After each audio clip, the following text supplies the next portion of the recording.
It's great to be here. My name is Carmen Ramirez. I'm a member of the Ventura County Board of Supervisors, and I represent Greater Oxnard, a lot of it, not all of it. And I want to thank the Ventura County Area Agency on Aging for presenting this program on how we all, as you can see, I'm in that category, this head of hair, we seniors can do better and reduce the risk of falling. And so I'm so grateful for this program. I'll be listening and getting tips too. So welcome, and please pay attention and stay tuned for all of our great programs. Thank you for being here. Hello and good morning. My name is Selfa Salcedo, and I am the Director for Health Education for the Ventura County Public Health Department. I'm excited to be serving as moderator for the 2021 Fall Prevention Forum. I welcome you to this event and encourage you to utilize the tips and tools shared throughout this week to improve mobility, balance, and overall health. Learning how to prevent falls is a critical topic for all older adults. Join us as we provide a series of videos to help keep you on your feet. Hello, my name is Thomas Duncan. I'm the coalition leader of the Elderly Fall Prevention Coalition and the Trauma Medical Director at Ventura County Medical Center. Thank you for attending our first virtual bilingual forum. Now, we've had 14 forums in the past, and we love the fact that you're on board to attend this forum. We say a very big thank you to Selfa Salcedo, who is our MC, as well as Carmen Ramirez, our Board of Supervisor, for support, and Dr. Carmen Stella for our keynote speaker.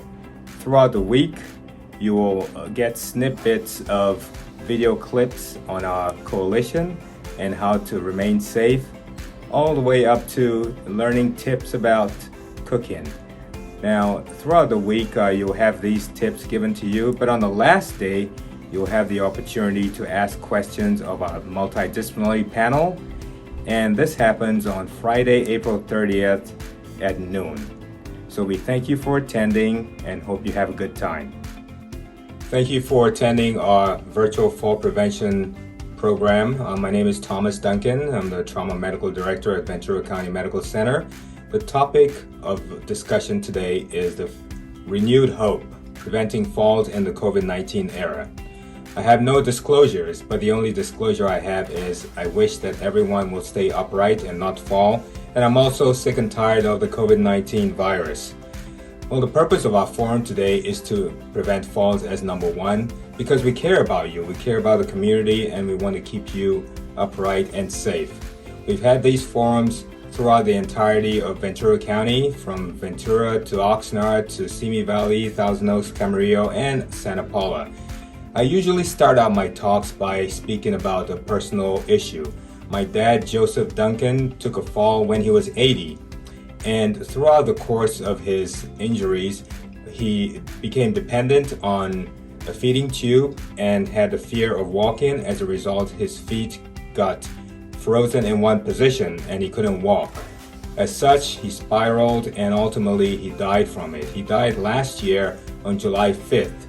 And in regards to this, I know how people feel in terms of burying their loved one in the COVID-19 era, because it absolutely is no joy to bury somebody while they're in the COVID-19 situation of social distancing and not being able to give them the ultimate farewell that you would want to. Now, falls are common, and I was on call about a week ago and had a fall throughout the weekend, at least 2 or 3 times each day. And it's more common than you think. I have no associations or affiliations with medical alert devices, but they help. And if you have the ability to obtain one, please do. Now, out of the 10 leading causes of death in the United States, the CDC lists unintentional injuries as number 3, right behind heart disease and cancer. And falls fall into the number 1 cause of injury, as well as unintentional injuries and hospital admissions in the elderly. We have a big problem throughout the nation and throughout the world, because particularly in the United States, an individual falls an older individual that is, falls and dies every 19 minutes. So that equates to about 5 deaths every hour. And the striking thing about this is about 65 to 70% of these individuals fall in their own homes and have injuries that require treatment. The cost was $50 billion in 2015 and has gone up to $68 billion last year. The CDC has projected that the fall rate and deaths from the falls will increase by about 30% by 2030, and this will equate to 7 deaths per fall, 7 deaths per hour, as opposed to 5 deaths per hour. Now, we have a beautiful medical center and we love to take care of you over there, but we'd rather not see you in the hospital. Falls are preventable for the most part, and you only live once, so you want to make the best of your life. There are several reasons why people fall, and it can be broken down into homes and medical conditions. In the home, anywhere from improper footwear to wrinkled rugs to clutter to falling out of bed to even having small pets that you trip over, and improper extension cords that go across the hallway, or alcohol or drugs can cause you to fall. And medical conditions include poor vision, such as macular degeneration or poor light in the middle of the night, dizziness, taking many medications, poor strength, and even dementia can cause you to fall.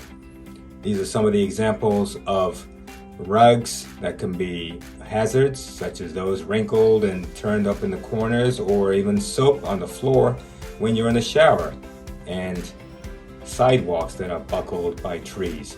Now, this home is a recipe for disaster because you've got clutter all over the place and can easily cause one to trip and fall.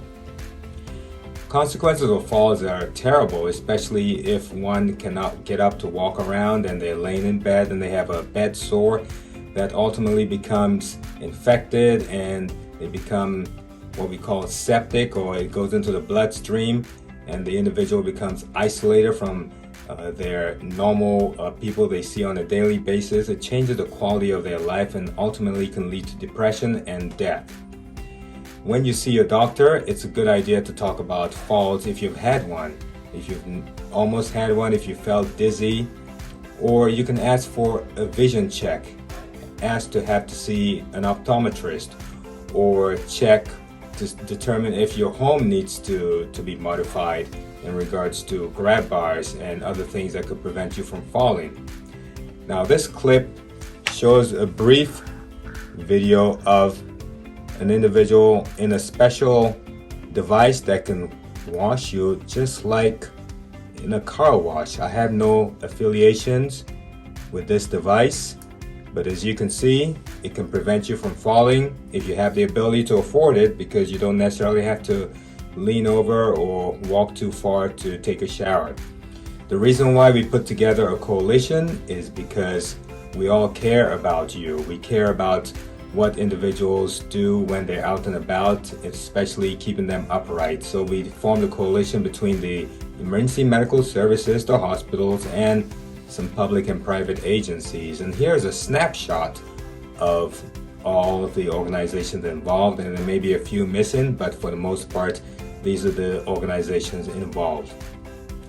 And if somebody takes a fall and the EMS arrive, they normally do a quick survey of the home and eventually either transport you to the hospital or do not necessarily have to transport you. And the information is sent to our fall prevention coordinator, who ultimately directs care to either home modification or home health, or either a medical provider who needs to follow up on the patient.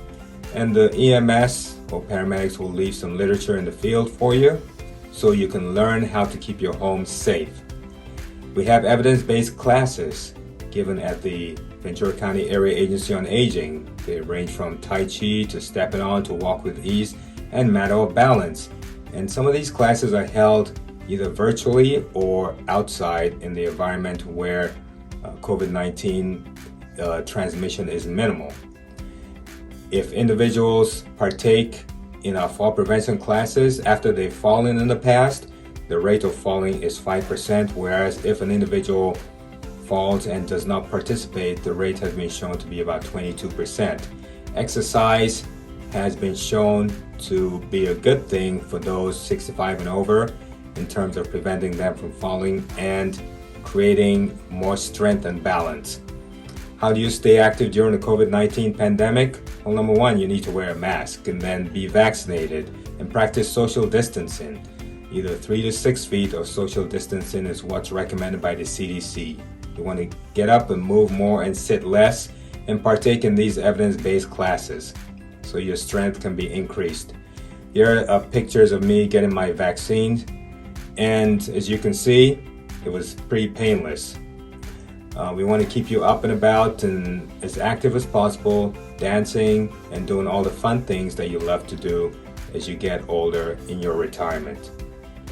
Here are pictures of us at the Board of Supervisors being recognized. We want to thank everyone who's been involved today, and here's our number for the Fall Prevention Program. So thank you very much. Muchas gracias. Hello, my name is Dr. Carmen Steller. I'm a family doctor and I'm doing an extra year of training in obstetrics and gynecology. Today I'm going to be talking about how to stay standing during the pandemic, which is basically a short lecture on fall prevention. Let's talk about how to keep ourselves standing during the pandemic. Why is this topic important? Well, because in 2018 there were 52.4 million people over the age of 65 in the United States, and this number continues to increase, as you can see on the graph on the right. 1 out of every 4 older people falls each year. Less than half of these people tell their doctor. Falling once doubles your chances of falling again. Each year, 3 million older people are treated in emergency departments for fall injuries. Over 800,000 patients a year are hospitalized because of a fall injury, and 1 out of every 5 falls causes a serious injury, such as a broken bone or a head injury. Each year, at least 300,000 older people are hospitalized for hip fractures. More than 95% of these hip fractures are caused by falling, usually by falling sideways. This is important because the mortality rate associated with hip fractures ranges from 1 to 10%. Additionally, in the year after a fall, mortality ranges from 12 to 37%. Half of patients who fall lose the ability to live independently after a hip fracture. And hip fractures can also lead to reduced mobility, depression, and chronic pain. What are some risk factors for falling? Well, or for injuring yourself seriously if you fall? Osteoporosis is a big one. This is an illness that weakens the bones and makes them more prone to fracture. Osteoporosis is more common in women than men, and women make up 75% of patients who are affected by hip fractures. The likelihood that a woman will have a hip fracture in her lifetime is 18%, which is incredibly high, whereas a man's lifetime risk of hip fracture is 6%. Your doctor can prescribe a certain kind of imaging study to help look for osteoporosis called a DEXA scan. This looks for bone density and is a screen for osteoporosis. These scans are recommended for all women over the age of 65. Another risk factor for falling and for becoming seriously injured after a fall is arthritis.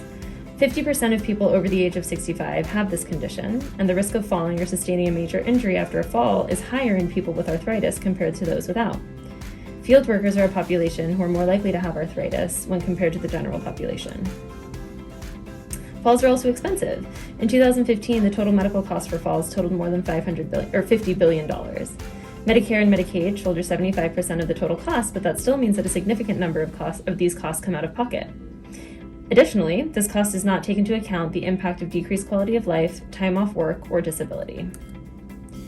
Other risk factors for falls would be lower body weakness, vitamin D deficiency, difficulties with walking and balance, certain medications, vision problems, foot pain or poor footwear, some hazards or dangers such as broken or uneven steps, throw rugs, or clutter that can be tripped over. The good news is that a lot of these risk factors are fixable.